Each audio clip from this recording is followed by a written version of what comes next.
If you pitched this to Hollywood, I don't think they would have accepted the script. It's too unbelievable. Duke and North Carolina is the best rivalry in all of college basketball. I think it's the best rivalry in all of college sports. They have met 257 times since 1920.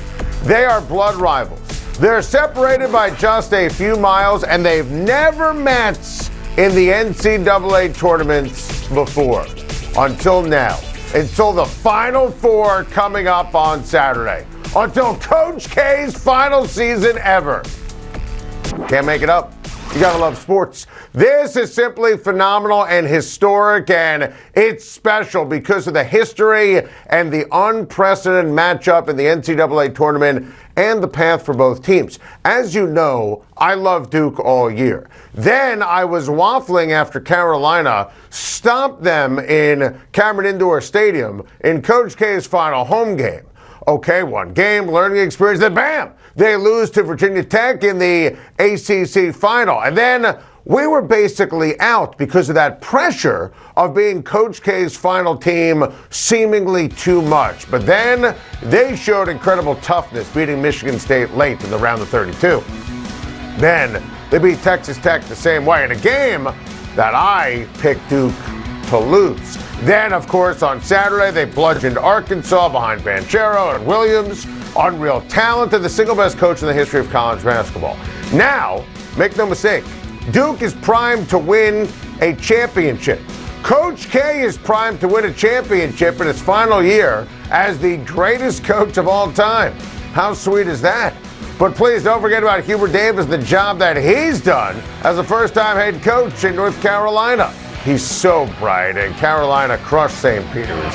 And they had epic wins throughout this tournament, beating teams like Baylor and UCLA to get here as an 8 seed. And obviously, they already beat Duke and Coach K in that aforementioned game in Cameron Indoor. So for the Tar Heels fans, nothing would be finer than a win for Carolina over Duke to end Coach K's career. But at this stage, there is no reason to doubt Duke in the most highly anticipated Final Four matchup ever.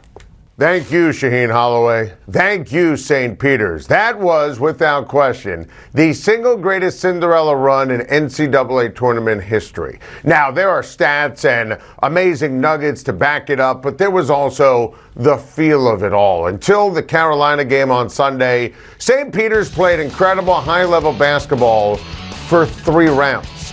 They are a MAC team with a tiny, minuscule budget. I argued the Kentucky win, second greatest upset in moment in tournament history behind UVA and UMBC when you consider the point spread, the disparity in basketball budgets, and Kentucky had a realistic chance, a great chance to win the entire thing. Murray State was a top 25 team all year. St. Peter's won by double digits. Purdue, legit top 10 team all year. Number one a couple of times during the course of the regular season. And it's not like Holloway's team took them by surprise. They totally outplayed Purdue. Now, I understand, I know all about George Mason making the Final Four, but this is a 15 making the Elite Eight from tiny Jersey City, New Jersey. It's the beauty of the NCAA tournament. We will never forget St. Peter's, the greatest, most shocking run ever. Why? Because they looked absolutely without question like they belonged. To quote the great John Rothstein, this is March, and while the NCAA tournament rightly gets all the basketball buzz, the Boston Celtics deserve recognition as the best NBA story this month, or should I say the first place Boston Celtics. My guy Jason Tatum is a star, and he's playing like it. You know, he's always unstoppable. He just needed to deliver the mail and the goods every single night. He has taken his game, his name, to a different level. When you discuss the superstars that can carry their team to winning the Eastern Conference, Jason Tatum deserves that love, that kind of respect, like a Durant, like a Giannis Antetokounmpo. He's that special. While we discuss other teams that are capable of greatness, the Celtics have been great. You don't have to dream it in 2022. They have vaulted to the top of the East with unreal coaching, unreal defense and lights-out shooting, and a special knack for knocking the stuffing out of really good teams. It's pretty wild when you watch them play. Since the calendar flipped to 2022, this team has absolutely been on fire. Now, the Celtics' resolve is going to be tested tonight in Toronto. Tatum and Jaylen Brown, they've been a little nicked. It's a back-to-back. They're getting the night off. And then you have this news.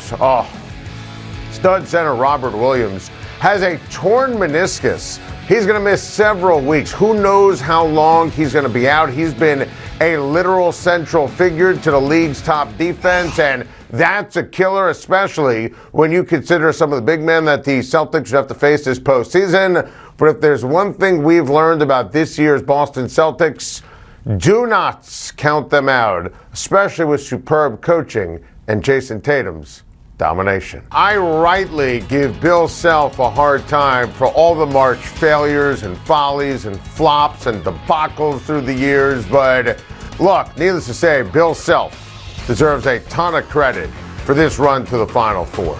And I thought he did a phenomenal job in the regular season. This was not a classic Kansas team, and we talked about that throughout the course of the season. And I did not think in this wide open bracket that they would make the Final Four. I had them going to the Elite Eight and losing, and this second half was majestic. You almost have to jog the mental Rolodex and remember that Miami was winning this game at halftime. It was crazy, and wow, did Kansas turn it up. It escalated quickly, and Bill Self deserves a lot of credit for that. Halftime adjustments, the offense caught fire. The defense was absolutely locked in early moments of that second half. That's all Bill Self. I can't believe I'm saying it. Bill Self deserves a ton of credit. Needless to say, Jay Wright's Villanova Wildcats, they are an absolute basketball machine. Watching Villanova play is just, it's so enjoyable. If you love basketball, if you love team-oriented play, if you love a system, a program, Wright is such a great coach, so likable. You could make the case, once Coach K retires, Jay Wright is the best coach in college basketball. Colin Gillespie, of course, he was tough, he was clutch when it mattered the most. These nuggets of domination are great. Look at that top one. They haven't trailed in the second half once. Not one time in the NCAA tournament this year. That's coaching. That's Jay Wright's stamp.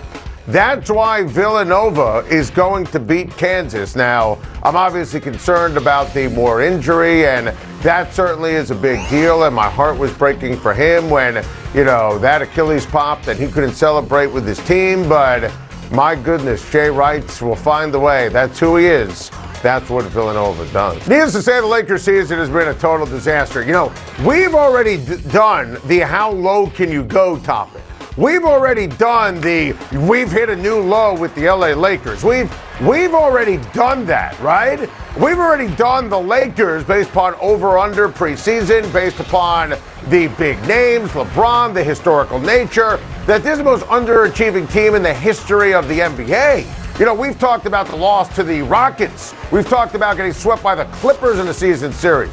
We've talked about the New Orleans game to start the second half. They were up 23 and blew it against the Pelicans to drop to 10th. I mean, this is a disaster. This is a debacle.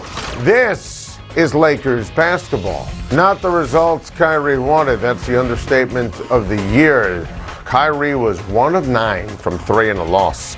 Needless to say, the return to Barclays was a hot mess for Kyrie Irving, and honestly, it was a stunner because, after the Nets bludgeoned Miami on Saturday night, you thought, all right, Charlotte's been hot. Charlotte's well coached. Charlotte ball's been awesome. They don't play any defense. Kyrie's first game after the vaccine mandate, after it was all changed. And I thought Kyrie was going to dominate. Durant was going to dominate. And I was dead wrong. By the way, you look at the standings and how it's going to impact the play-in.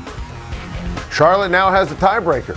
That's kind of a big deal. And here's the problem with the Brooklyn Nets. You know the upside.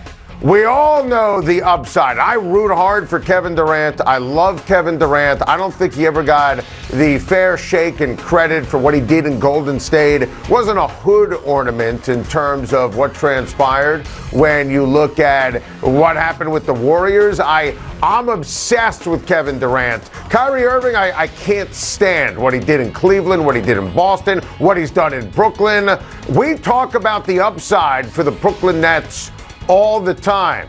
The downside was last night. That was a sobering reminder how this team has not played together all year. Ben Simmons is not walking through that door. Kyrie has torpedoed a lot of things.